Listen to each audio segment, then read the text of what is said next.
Hello guys, today I'd like to bring to you some presentation about the NW-M1Z, and it is the most expensive player from Sony currently. Chassis was made out of OFC copper, gold plated for usability, so that sweat and humidity does not tarnish the or oxidize the copper itself. It has upgraded capacitor in comparison to its cheaper sibling, the NW-WM1A. It has upgraded gimbal wire internally. It has upgraded fine sound resistor in place of MELF resistor. Overall, it's pretty much the same, but especially the balance connection here can play a native DSD up to 11.2. The balance circuitry here share the same design and the same capacitors and component to the WM1A, but the differences remain is that the gimbal internally cable, the chassis, and the resistor. The single-ended side here is a TRRS, separate grounding, similar to the separate grounding 4 poles connection from the ZX2. You can plug in like single-ended, headphone or any gear you have, but you can still use TRRS from ZX2 and connect here to enjoy it. But you cannot play native DSD from single-ended. So here is what's so special about the 1Z that I've been observing. The 1Z have tall vertical center space sound state.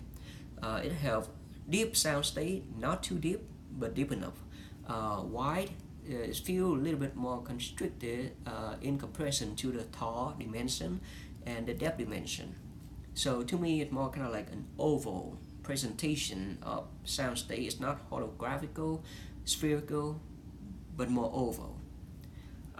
The sound signature overall is dynamic, energetic, not too warm, not too thin, neutral or boring.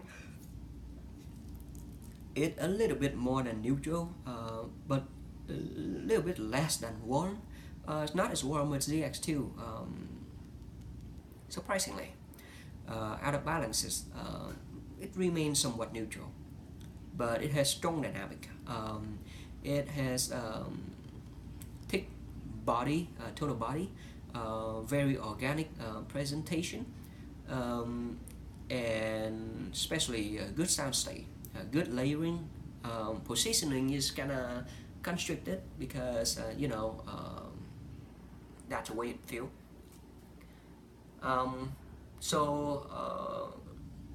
I had the Z1R before, and pairing with the balance out cable to the 1Z. Both Z1R and the 1Z has huge spherical sound state presentation.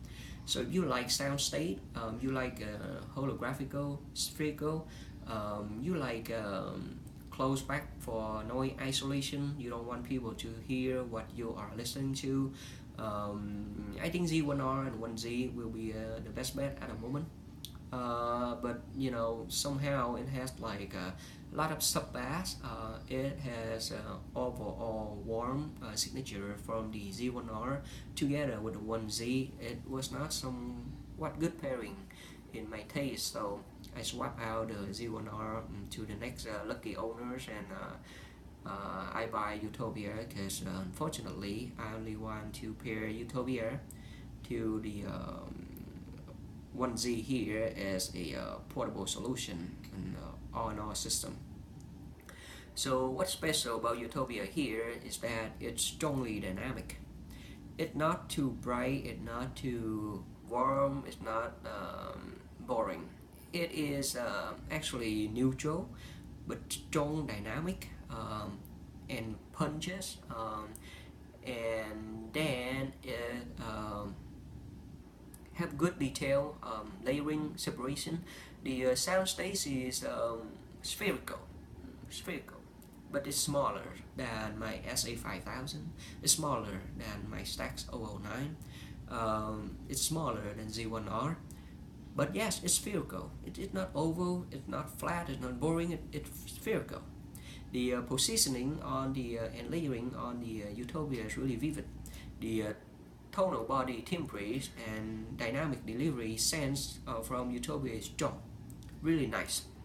Um, the Utopia have control of the treble section, and I did a review on it, and it is not sibilant.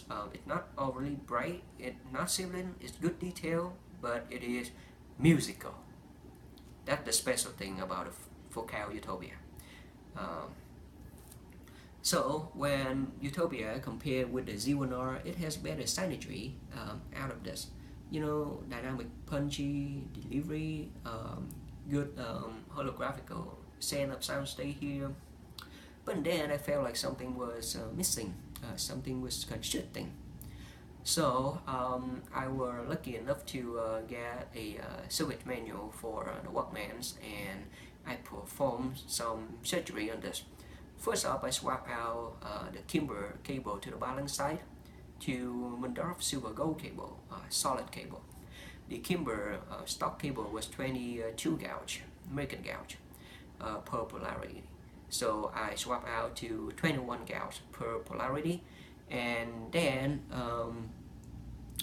I swapped out the silver gold and tried the solid silver into 18 gauge, but then I removed the silver and swapped back in the silver gold, because to me the silver gold has a really organic and realistic timbre and a huge sound state. The width and the depth of sound state gain a significant gain in spaces and presentation. So the presentation all in all is more spherical. It makes the 1Z to become like the portable player that has the widest, tallest, and most immersive and expansive sound state from the device that I've heard. The differences between the 1Z and the lower tier like Opus 2, Opus 3, ZX2 is the presentation of sound state. So we can just skip all of the nuances, detail, layerings, bass, treble, midsection, tonal, timbre, all that. But yes, sound state, the 1Z is one of those that you would call high-end player with good sound state presentation.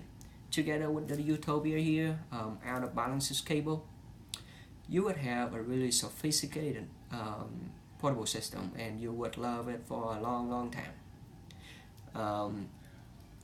So I hope you enjoy watching, and if you have any question, you can just leave it in the comment section below, or you can find me in Headfi. The username is Whittaker, and hope to hear back from you. And if you have any more concern about anything, just let me know. Thank you. Bye.